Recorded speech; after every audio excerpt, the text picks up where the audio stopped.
There are moments in life when nothing dramatic happens, no loud failures, no sudden victories, just a quiet weight that settles in your chest.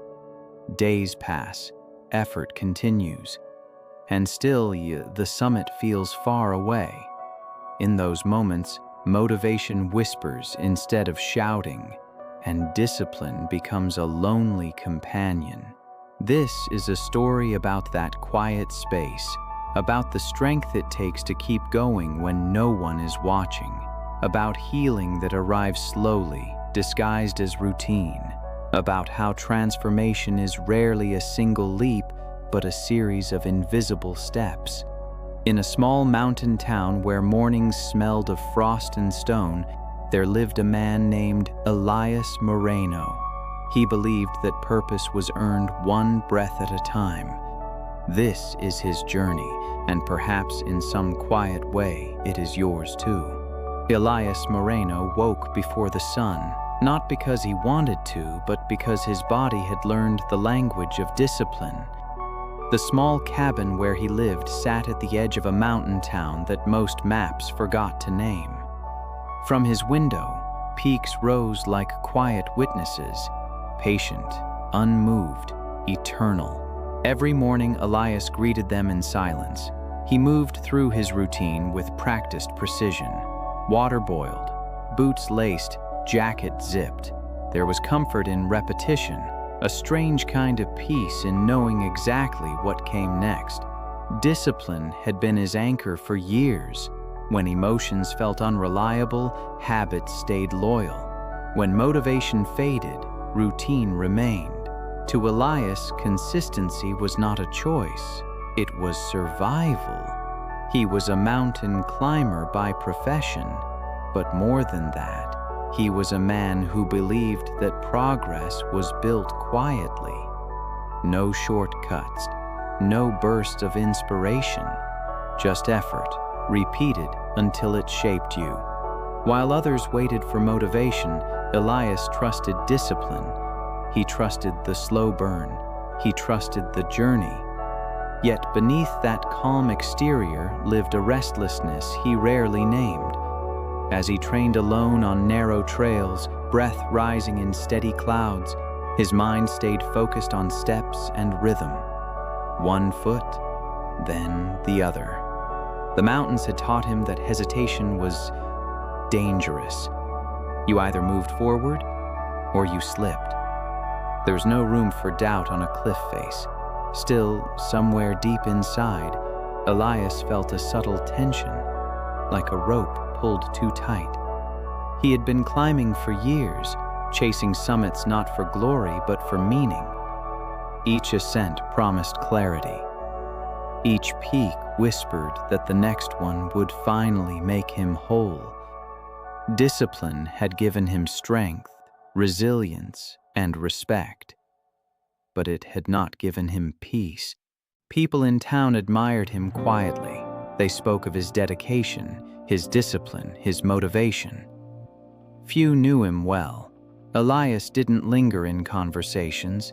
He didn't know how to rest without feeling guilty. Stillness made him uneasy. Silence off the mountain felt too loud. And if you're honest with yourself, you may recognize this feeling. That moment when your life looks stable on the outside, but inside, something feels unfinished. When discipline keeps you moving, but you're not sure where you're going anymore. When strength becomes armor and armor becomes weight. Elias believed that stopping meant falling behind, that rest was weakness, that slowing down would unravel everything he had built. So he kept climbing, he kept training, he kept pushing forward, even when his heart quietly asked for something softer. On the wall of his cabin hung a faded photograph of a summit taken years ago. He rarely looked at it. Achievements once earned quickly lost their power over him. The next mountain always waited. As the sun finally rose, painting the peaks in pale gold, Elias paused on the trail, just for a moment. His breath slowed. The wind moved past him without urgency. The mountains were not rushing. They never had. He tightened his grip on the straps of his pack and continued upward. Because Elias did not yet know that discipline, when disconnected from purpose, can quietly turn into a cage. He did not yet know that consistency without compassion leads to exhaustion, not transformation. But every journey, every true journey, begins long before the summit. It begins with the weight of the first step. Elias Moreno lived his days like a metronome, steady, precise, unyielding. Each morning mirrored the last, and each climb followed a rhythm he had perfected over years of discipline. There was comfort in knowing what to expect from himself. No surprises, no excuses, just progress, measured not in applause, but in endurance. The mountain became his calendar. Weather patterns replaced dates, altitude replaced milestones.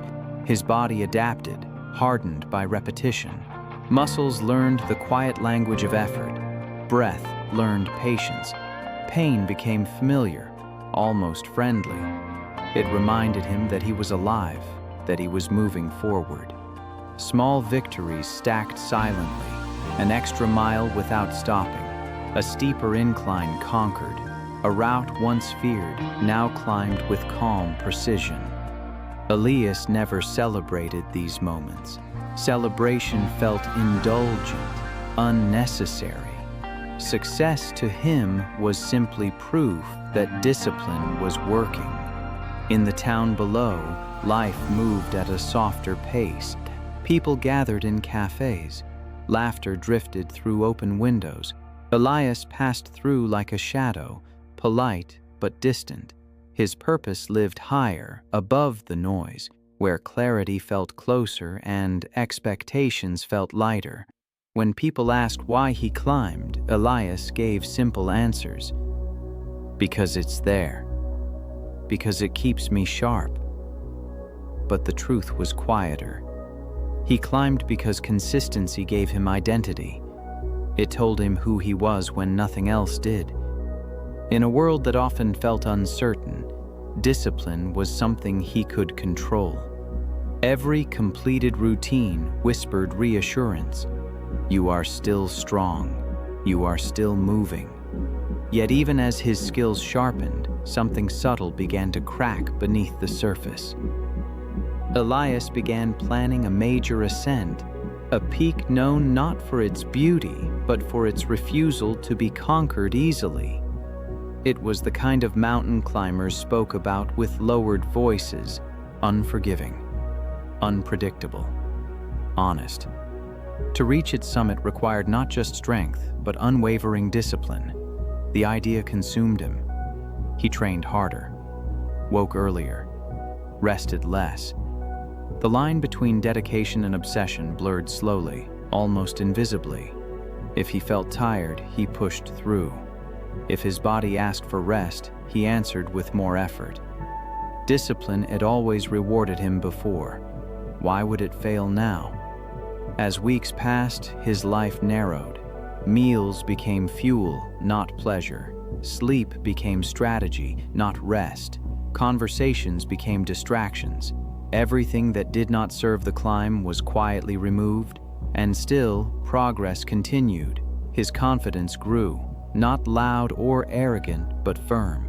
He trusted his systems. He trusted his consistency. He trusted that effort, repeated often enough, could overcome anything. If you've ever believed that staying busy would protect you from pain, you understand Elias. If you've ever chased purpose through productivity, you've walked his path. The mountain loomed closer now, its peak often hidden behind shifting clouds. Elias studied it the way some study mirrors, searching for meaning, testing himself against its silence. He imagined the summit not as triumph, but as relief, a place where the constant push might finally soften. One evening, as he packed his gear, Elias felt a rare flicker of hesitation. A question surfaced uninvited. What happens after this climb? He dismissed it quickly. Questions slowed momentum. Doubt had no place in discipline. He tightened his pack straps and folded the thought away. Because success, as Elias defined it, was simple. Keep going. Don't stop. Don't look back. He did not yet see the flaw hiding inside that belief.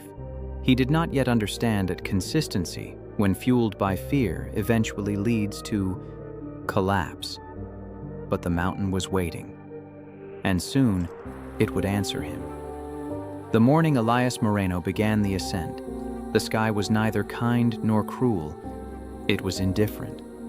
Clouds drifted without intention, and the mountain stood as it always had, silent, unmoved by ambition. Elias preferred it that way. He trusted neutrality more than encouragement.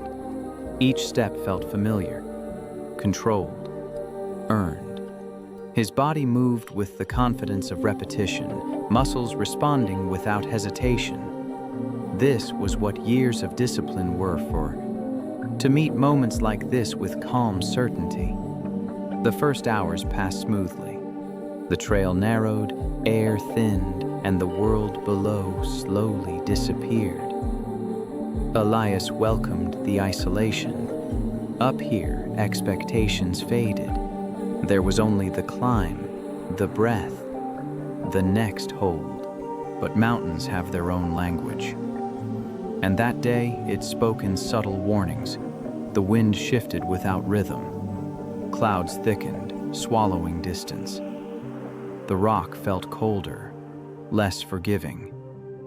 Elias noticed these signs, but he trusted his preparation more than instinct. He had trained for this. He had earned this. So he continued. As elevation increased, fatigue arrived earlier than expected. Not sharp or dramatic, just a quiet heaviness in his limbs. Elias tightened his focus. Discipline demanded persistence. Pain, after all, was temporary. Then, without spectacle, the mountain changed its mind. A section of ice, thinner than anticipated, gave way beneath his weight. It wasn't a violent fall, just a sudden loss of certainty. Elias caught himself, heart pounding, breath ragged. He hung there for a moment, suspended between effort and consequence. This was the first time fear touched him. He adjusted, recalculated, and climbed on. Turning back felt unthinkable. Discipline had brought him here. Discipline would take him through. But the higher he went, the more the mountain resisted. Not aggressively, but honestly. Conditions worsened. Visibility shrank. His breathing grew shallow, uneven. His body, once obedient, began asking questions he didn't want to answer. Still, Elias pushed, because stopping would mean admitting that consistency was not enough. The final stretch came sooner than expected, but so did the breaking point. His grip slipped again, this time more violently. Pain shot through his arm. His pack shifted. For a brief, terrifying moment, the mountain stripped away every illusion of control. Elias fell. Not far, not fatally, but enough. Enough to shatter the narrative he had built for years. He landed hard against the rock, breath knocked from his chest. Time slowed, sound faded. The mountain did not react. It did not punish. It simply existed, unchanged by his effort. Lying there, Elias felt something unfamiliar spread through him. Not just pain, but disbelief. How could this happen? I did everything right. The climb was over, not because the summit was unreachable, but because his body had reached its limit. With shaking hands, Elias secured himself and signaled for assistance. The descent that followed was slow, quiet, heavy with unspoken truth.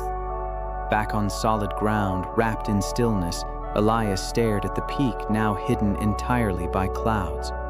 The mountain had refused him, not with anger, but with honesty. And in that refusal, something inside him collapsed. His discipline had failed him. His consistency had not saved him. The identity he had built around effort alone cracked open. If you've ever experienced a moment where everything you trusted stopped working, you know this feeling. When the system you believed in breaks and you're left with nothing but questions. Elias returned to his cabin with more than bruises. He carried doubt. He carried shame. He carried a quiet grief for the man he thought discipline had made him. That night, the mountains were invisible beyond his window. For the first time in years, Elias did not wake early the next morning. Because when the mountain refused him, it wasn't the fall that hurt the most. It was the realization that effort alone does not guarantee arrival. Elias Moreno woke late the next morning, not because his body needed rest, but because his mind refused to move. The familiar pull of routine was gone. No urgency, no rhythm, just a heavy stillness pressing against his chest. The mountain stood outside his window again, unchanged, indifferent, towering. It looked the same as it always had. That somehow made everything worse. He replayed the climb in his head with obsessive precision. Every step, every decision, every moment where he could have done something differently. His mind searched desperately for a mistake small enough to fix, something that would allow him to believe the failure was an exception, not a truth. If I had rested more, if I had started earlier, if I had pushed harder. Denial is rarely loud. It is quiet, methodical, convincing. Elias refused to accept that the mountain had simply said no. He refused to believe that discipline, his greatest virtue, could also be his blind spot. So he clung tighter to his routines, to his rules, to the version of himself that never stopped. He returned to training before his body had healed. Pain became proof of loyalty. Exhaustion became evidence of commitment. Every ache felt like a debt he needed to repay. Discipline, once a source of motivation, hardened into punishment. The days blurred together.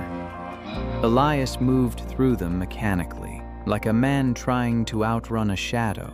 He avoided people, avoided questions. Silence felt safer than explanation. In the town, whispers followed him gently. Concern, not judgment, but Elias heard only accusation. He felt exposed, as if failure had marked him permanently. So he climbed smaller routes, faster, harder, trying to erase the memory of the fall through repetition. But the mountains felt different now. They no longer offered clarity. They reflected his tension back at him. Each step carried an undercurrent of fear. Fear of stopping, fear of weakness, fear that without discipline there would be nothing left. And maybe you know this place too. That moment when letting go feels more dangerous than holding on. When you grip an old version of yourself so tightly that it starts to hurt. When consistency becomes a way to avoid grief instead of moving through it.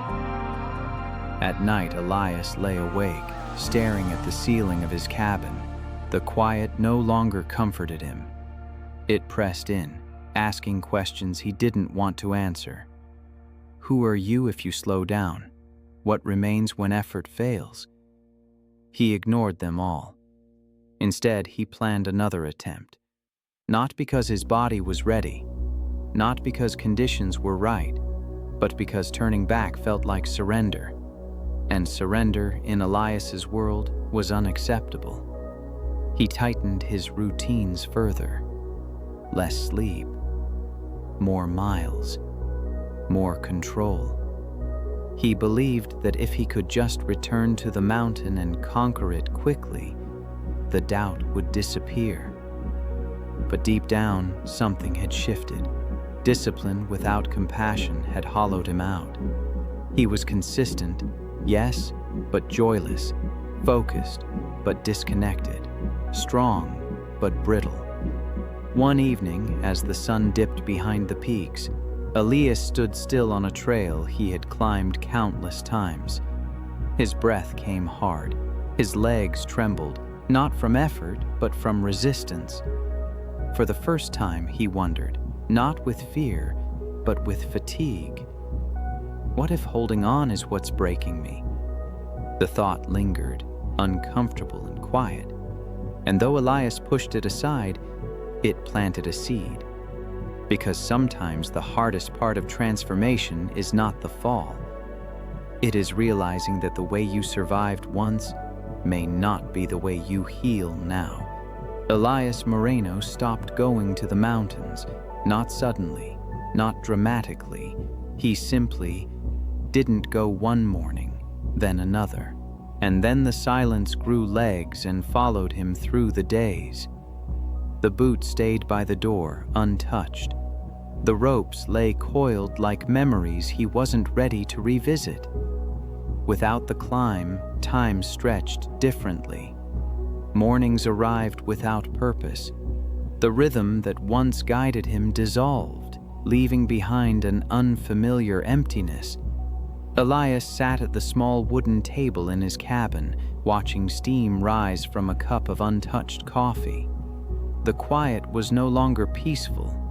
It was confrontational. He had built his life around motion, around discipline, around forward momentum. And now, with nothing to chase, the weight of everything he had avoided began to settle in. He avoided the town, avoided the trails, avoided his own reflection. His body healed, but his spirit did not follow. Strength without direction became heaviness. Motivation without meaning became noise. Days passed where he spoke to no one. At night, Elias stepped outside and looked up at the peaks hidden behind clouds. He felt smaller than ever before, not humbled, just empty. The mountains had always been his mirror. Now they reflected nothing back. This was the lowest point. Not because something was taken from him, but because everything he used to rely on stopped working. If you've ever reached a moment where even your strongest habits can't save you, you understand this silence. When failure doesn't scream, it whispers. When the world doesn't collapse, but your inner structure quietly gives way. Elias questioned everything. Was his discipline real strength, or just fear in uniform? Had he been climbing toward purpose, or running from stillness? These questions didn't arrive with answers. They arrived with exhaustion. One afternoon, he sat on the floor of his cabin, back against the wall, and let the weight finally land. No training, no planning, no correcting, just breath, just presence. It was the first time in years he allowed himself to stop without explanation. Tears came without drama, no sobbing, no breakdown, just release. A slow, quiet acknowledgement of loss, not just of the climb, but of the identity he had wrapped around it. Elias realized something then, not intellectually, but emotionally. Failure hadn't broken him. Refusing to feel it had. The silence did not offer solutions, but it created space, and in that space, something fragile became possible. Not strength, not motivation, honesty. As night fell, the clouds lifted briefly, revealing the peaks bathed in moonlight. Elias watched them without longing, without pressure. For the first time, he did not feel the need to conquer them. He simply existed beneath them. And though he didn't know it yet, this was the moment before change becomes possible. The pause before rebirth. The breath held before release. Because sometimes healing doesn't begin with action. It begins with allowing yourself to be still long enough to hear what your life has been trying to tell you. Elias Moreno did not plan the walk. It happened the way gentle things often do, without intention, without expectation. One morning, restless but no longer desperate, he stepped outside his cabin and followed a narrow trail that curved along the lower ridge. It was not a climb. There were no ropes, no altitude goals, just a path meant for walking. The air was cool. Pine needles softened each step. Elias moved slowly, almost cautiously, as if afraid that effort itself might return and take over again. Halfway along the trail, he noticed someone sitting on a fallen log. An older man, wrapped in a worn jacket, hands resting calmly on a wooden walking stick. He wasn't looking at the mountains. He wasn't looking at anything in particular. He was simply there. Elias hesitated, then nodded politely as he passed. "Beautiful day," the man said quietly. Elias stopped. The words weren't remarkable, but the tone was unhurried, unmeasured. No demand, no performance. "It is," Elias replied, surprised by how long it had been since he'd spoken to a stranger. They stood there for a moment, sharing the quiet. "You climb," the man said, not as a question. "I used to," Elias answered. The man smiled faintly. "Mountains have a way of teaching us even when we stop listening." Elias felt something shift inside him. Not resistance, not defense, just a tension. They sat together on the log. The man did not ask about the fall, did not ask about discipline or goals or recovery. He spoke instead of small things, the way trails change after storms, how trees grow stronger by bending, not resisting. After a while, Elias asked, "How do you know when to keep going and when to stop?" The man considered this, tapping his stick gently against the ground. "You don't," he said. "Not with your head. You know with your relationship to effort. If effort feels like respect, continue. If it feels like punishment, rest." The words landed softly, but deeply. Elias realized no one had ever framed discipline that way before. Not as control, not as toughness, but as respect. The man stood, adjusted his jacket. "Consistency isn't about proving anything," he added. "It's about showing up without violence toward yourself." Then he nodded once and walked on, disappearing around the bend as quietly as he had arrived. Elias remained seated long after. That encounter did not change his life in a single moment. It did not ignite motivation or erase pain, but it did something more important. It gave him permission to begin again, differently. Because sometimes transformation doesn't arrive through force or intensity. It arrives through a quiet voice on a trail, reminding you that strength and kindness were never meant to be enemies. Elias Moreno did not return to the mountains the next day. Instead, he woke early and did something unfamiliar. He listened, not to ambition, not to fear, but to his body. To the subtle signals he had trained himself to ignore for years. He stretched slowly, drank water without rushing, stepped outside and let the morning air settle on his skin. There was no plan, no target, just presence. For the first time, consistency was not about control. It was about care.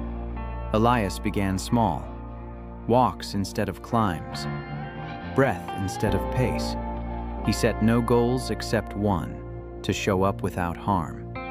Discipline softened. It stopped demanding proof and started offering structure.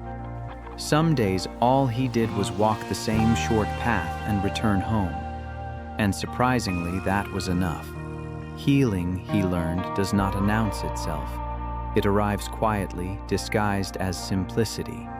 As weeks passed, Elias rebuilt his routines, but this time they were lighter, flexible, forgiving. Rest was not something to earn, it was something to honor. Failure was not a threat, it was information. The mountains waited patiently. When Elias finally returned to a gentle slope, there was no urgency in his steps. He climbed not to conquer, but to reconnect. The familiar rhythm returned, but it felt different now, less sharp, more alive. He noticed things he had missed before. The sound of wind moving through stone, the way shadows shifted slowly across the trail, the steady wisdom of the terrain. Discipline, he realized, was never meant to be a weapon against himself. It was meant to be a bridge between who he was and who he was becoming. And if you're listening closely, this is where your journey overlaps with his. Because beginning again is rarely dramatic. It doesn't erase the past. It doesn't promise instant transformation. It simply invites you to take one honest step forward. Elias still felt doubt, still felt fear, but they no longer ruled him. They walked beside him, quieter now, less threatening. This was rebirth, not a sudden awakening, but a gradual return to self-respect. And though the summit still existed, it no longer defined him. The journey itself had begun to feel like purpose. Healing did not erase Elias Moreno's old instincts. They waited. For weeks his new rhythm held. Slow climbs, gentle mornings, rest without guilt. The quiet satisfaction of consistency rooted in care, not control. He felt steadier, clearer, almost peaceful. Almost. Then one morning, standing halfway up a familiar ridge, Elias felt it. The old pull. The urge to go faster, to push harder, to prove that he was back. His breath felt strong, his legs responsive. The mountain seemed to invite him upward with the same silent challenge it always had. Just a little more, the voice whispered. Just to see if you can. This is how old habits return. Not as enemies, but as temptations disguised as confidence. Elias paused. His heart rate rose. Not from effort, but from memory. He remembered the fall, the obsession, the hollow exhaustion. He remembered how easily discipline had turned into self-erasure, but he also remembered something else. Respect. Strength, he now understood, was not about how far you could push. It was about knowing when not to. He took a breath and chose restraint, not because he was afraid, but because he was aware. Awareness was the new discipline. Consistency was no longer about intensity. It was about honesty. And yet the struggle didn't vanish. There were days when impatience crept in, days when progress felt slow and insignificant, days when Elias questioned whether gentleness would ever be enough. If you've ever changed your life, you know this stage well, the moment when transformation is tested not by crisis but by boredom, by the temptation to return to what once felt powerful, even if it hurt. Elias stayed. He stayed with the slow pace, with the discomfort of not proving anything, with the humility of unfinished growth. And slowly, something remarkable happened. The urge to rush lost its grip, not because Elias fought it, but because he didn't feed it. Each time he chose consistency over intensity, he rewired his relationship with effort. He was no longer climbing to escape himself. He was climbing to meet himself. That shift changed everything.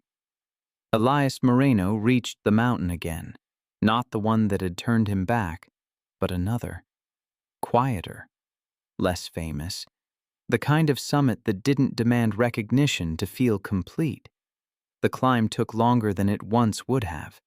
He stopped often, not from weakness, but from awareness. Each pause was intentional. Each breath felt earned, not forced. When he finally reached the top, there was no surge of adrenaline, no rush of victory, just a wide, open stillness. The world stretched out below him, valleys layered in soft light, rivers moving without urgency, clouds drifting with no destination. Elias stood there and realized something profound. This felt better than triumph ever had. There was no pressure to capture the moment, no need to prove anything to anyone. The summit was not an ending. It was a conversation between effort and acceptance, between discipline and peace. Elias sat and let the mountain be what it was. He did not try to own it. He did not measure it. He respected it, and for the first time he respected himself in the same way. Purpose, he understood now, was not a peak you reached once. It was a relationship you maintained through consistency, through patience, through letting go of who you thought you had to be. He descended slowly, smiling without knowing why. Because the mountain had given him something far greater than success. It had given him balance. And now, the story turns to you. Because somewhere in your life, there is a mountain you are facing. Maybe it looks like a career, a habit, a relationship, or a version of yourself you're trying to outgrow. And maybe, like Elias, you believe that discipline means pushing harder, holding tighter, never stopping. But listen carefully. Discipline is not about punishment. Consistency is not about proving worth. Failure is not the opposite of strength. It is often the doorway to it. Sometimes healing begins when you stop forcing progress and start honoring pace. When you learn that letting go does not mean giving up. It means making room. When courage shows up not as intensity but as restraint. Your journey does not require perfection. It requires presence. Transformation happens quietly, one honest step at a time. So if today feels slow, let it be slow. If rest feels uncomfortable, stay with it. If the old urge to rush returns, notice it and choose again. Because the most powerful kind of motivation is not loud. It is consistent. It is kind. And it is patient enough to wait for you to become who you already are. If this story resonated with you, take a moment to breathe, to reflect, and when you're ready, continue your journey, steadily, respectfully, and in your own time. Thank you for listening. And if you'd like to hear more stories like this, remember to like, share, and subscribe.